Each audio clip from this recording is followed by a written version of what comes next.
দীর্ঘদিন পর্দায় উপস্থিতি কমলেও নতুন পরিকল্পনা নিয়ে এবার সামনে এগুতে চান চিত্রনায়িকা অপু বিশ্বাস। জানালেন কলকাতার খ্যাতিমান নির্মাতা সৃজিত মুখার্জির সঙ্গে কাজ করতে চান তিনি। সম্প্রতি এক অনুষ্ঠানে নিজের ক্যারিয়ার ও ভবিষ্যৎ পরিকল্পনা নিয়ে কথা বলেছেন অপু বিশ্বাস। সেখানে তিনি জানান, একজন শিল্পীর ক্যারিয়ারে পরিচালকের ভূমিকা সবচেয়ে গুরুত্বপূর্ণ। তার মতে, পরিচালকই একজন শিল্পীকে নির্বাচন করেন এবং সেই সিদ্ধান্তের মধ্য দিয়ে শিল্পীর পথ চলা তৈরি হয়।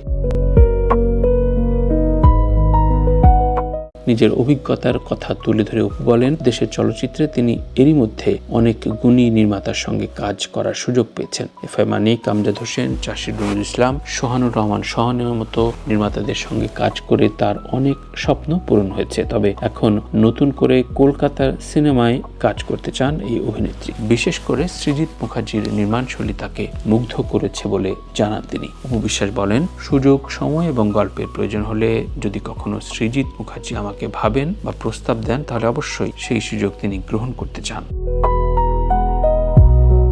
এদিকে বর্তমানে দুটি সিনেমার কাজ নিয়ে ব্যস্ত রয়েছেন এই চিত্রনায়িকা। ছবি দুটির নাম দুর্বার এবং সিক্রেট।